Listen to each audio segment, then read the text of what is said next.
آج کا ہمارا اتنا اہمیت کا حامل ہے اور خاص طور پہ امت مسلمہ کے ہر فرزند کے لیے۔ آج کل کے دور میں جو انسان کے تھکا دینے والے معمولات ہوتے ہیں اور اعصاب شکن حالات جو ہیں، ہر روز ہر آدمی کو مہنگائی ہم دیکھتے ہیں روز بروز جس طرح بڑھ رہی ہے، لوگوں کے لیے 2 وقت کا کھانا مشکل ہو گیا ہے، دیگر مسائل جو ہیں بل ہیں فلاں ہیں، اس کے علاوہ پھر گھروں کے مسائل ہیں، پھر اولاد کے مسائل ہیں۔ اتنے مسائل شاید کبھی تاریخ انسانی میں انسانوں کو پیش نہیں آئے جتنے آج کے دور کے انسان کے ہیں، اور کوئی آرام کا چین کا لمحہ اس کو نصیب نہیں ہوتا۔ لیکن اللہ کریم نے ایک ایسا ہمیں کوڈ آف کنڈکٹ دے دیا، اگر ہم اللہ کے محبوب صلی اللہ علیہ وسلم کے بتائے ہوئے جو آپ کے ارشادات ہیں ان کے مطابق اپنی زندگی بسر کریں تو یہ سارے مسائل جو ہیں ان کے باوجود انسان سکون، امن، چین کی زندگی بسر کر سکتا ہے۔ آج کا ہمارا موضوع یہ ہے کہ نماز کے روحانی اور جسمانی فوائد کیا ہیں۔ ناظرین ہم بظاہر تو آج میرے اسکالر حضرات آپ کو بتائیں گے، میرے ساتھ میڈیکل کے ڈاکٹر بھی موجود ہیں جو ہمیں بتائیں گے کہ نماز پڑھنے سے ہمیں روحانی فوائد کے علاوہ جسمانی طور پر ہماری آنکھوں کے لیے کیا فائدہ ہے، ہمارے برین کے لیے کیا فائدہ ہے، کولیسٹرول کے لیے کیا فائدہ ہے، الفا ویوز جو ہیں وہ کس طرح انسان کے اندر پیدا ہوتی ہیں، اس کے ہاتھوں کو، اس کی کمر کو، اس کے دل کو، اس کے دماغ کو، اس کے جگر کو، کون کون سے، اس کے پیٹ کو، کتنی بیماریاں ہیں ہزاروں جن کا فائدہ جو ہے جسمانی طور پر نماز سے ہو جاتا ہے۔ اور اس کے ساتھ ساتھ آج ماہر نفسیات بھی میرے ساتھ موجود ہیں، وہ آپ کو بتائیں گے کہ جب آدمی نماز پڑھتا ہے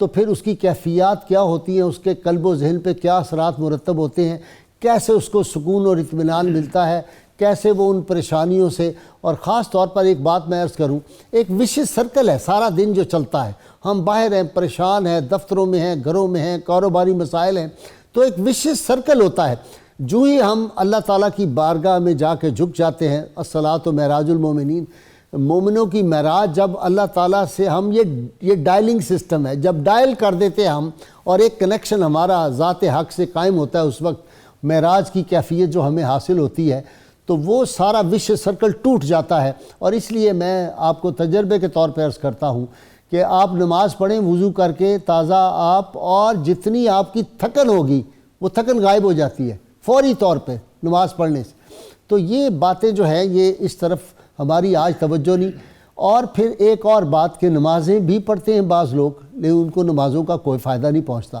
جو آدمی رشوت لے کے پہنچا ہے اور وہ کہہ رہا ہے میں جا کے نماز پڑھ لوں، جو آدمی اپنی دکان پہ مہنگی چیز بیچ کے 2 نمبر چیز بیچ کے 1 نمبر کہتا ہے، جو اپنی فیکٹری میں جو ہے وہ ملاوٹ شدہ چیزیں جو ہے وہ بناتا بیچتا ہے، لوگوں کو زہر کھلا رہا ہے، اور وہ آدمی جا کے چلا کشیاں کر رہا ہے تبلیغ میں، اور وہ جو نمازیں پڑھ رہا ہے جا کے اس نماز کا اس کو الٹا فائدے کی بجائے نقصان ہو رہا ہے۔ وہ تو اللہ تعالیٰ سے دھوکہ کر رہا ہے، اللہ تعالیٰ کے ساتھ وہ فراڈ کر رہا ہے، اور اللہ تعالیٰ کے ساتھ کوئی دھوکہ کر نہیں سکتا۔ اپنے گمان میں کافر بھی یہ سمجھتے تھے کہ ہم جو ہے اللہ تعالیٰ کو دھوکہ دے رہے ہیں اپنے گمان میں، لیکن وہ تدبیر ساز ہے، اس کو کوئی دھوکہ اللہ اور اللہ کے رسول صلی اللہ علیہ وسلم کو ابلیس دھوکہ نہیں دے سکتا، جو سب سے بڑا کاریگر ہے اس معاملات کا، فراڈ سب سے بڑا جو ہے۔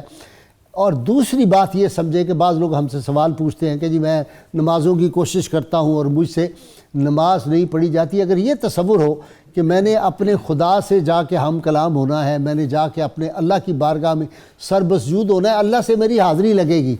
تو میں نہیں سمجھتا کہ پھر اس میں کوئی کوتاہی ہو۔ اور پھر خاص طور پر جو تہجد کی نماز ہے اس کے کتنے فضائل ہیں کہ اقبال نے کہا عطار ہو، رومی ہو، رازی ہو، غزالی ہو، کچھ ہاتھ نہیں آتا بیاہ سحر گاہی۔ وہ سحر گاہی جو ہے نا اس وقت لٹائی جاتی ہوتی ہیں نعمتیں، رحمتیں لٹائی جا رہی ہوتی ہیں اس وقت۔ یہ جو ہے نا ہمارے ہاں جو لوٹ سیل ہم کہتے ہیں، یہ نیکیوں کی، رحمتوں کی، برکتوں کی، عظمتوں کی لوٹ سیل جو ہے وہ اس وقت لگتی ہے۔ اللہ کریم اپنی شان کے مطابق جو ہے وہ نزول فرماتے ہیں آسمان دنیا پر، لوگوں کو آوازہ حق آتا ہے کہ آؤ بے اولاد و اولاد لے لو، آؤ بھوکو مجھ سے رزق لے لو، آؤ بیمارو مجھ سے صحت لے لو، آؤ پریشان حالو مجھ سے سکون اور اطمینان لے لو، اور الا بذکر اللہ تطمئن القلوب۔ یہ جس نے ہماری مشین بنائی ہے نا، خالق کائنات، اس خالق نے ہمیں بتایا ہے کہ اس کا سکون، اس کا اطمینان، اس کا چین ہم سمجھتے ہیں کہ دولت سے ہمیں سکون مل جائے گا، ہم سمجھتے ہیں کہ ہمیں یوگا سے کوئی بڑا جو ہے صحت مل جائے گی۔ یہ لیٹسٹ ماڈرن یوگا ہے، لیکن ہم نے یوگا سمجھ کے نماز نہیں پڑھنی، ہم نے اللہ تعالیٰ کے حضور سر بسجود ہو کے اس کو وحدہ لا شریک مان کے اس کے سامنے ہم جب اپنی جبین نیاز کو اس بارگاہ میں رکھتے ہیں، اس وقت پھر آدمی جو ہے جو اس کے سامنے جھک جاتا ہے، پھر اللہ اس کو اٹھاتا ہے، پھر آسمان و زمینوں میں اس کے چرچے ہوتے ہیں۔ یہ تمام اولیاء کرام جو ہیں ان کی زندگیاں پڑھ لیں کہ کس طرح انکسار اور عجز ان کے اندر تھا، وہ دولت کے پیچھے نہیں بھاگتے تھے۔ یہ بھی میں عرض کر دوں کہ آج کل روحانیت کے نام پہ جو کچھ ڈرامے بازی ہو رہی ہے خانقاہوں میں، اس کا کوئی تعلق روحانیت سے نہیں ہے، اس کا اس تصوف سے تعلق نہیں ہے جو علی حجویری اور جنید بغدادی اور سیدنا عبد القادر جیلانی، مجدد الافسانی اور خواجہ نظام پاک جو سکھا کے گئے تھے۔ اس کا یہ کاروبار، یہ انڈسٹریز ہے۔ وہ جو انسانیت سازی کی انڈسٹریاں تھیں، خانقاہیں تھیں، وہ بند ہو چکی۔ اب یہ صنعت سازی ہے، مال پانی بنانے کا سارا چکر ہے۔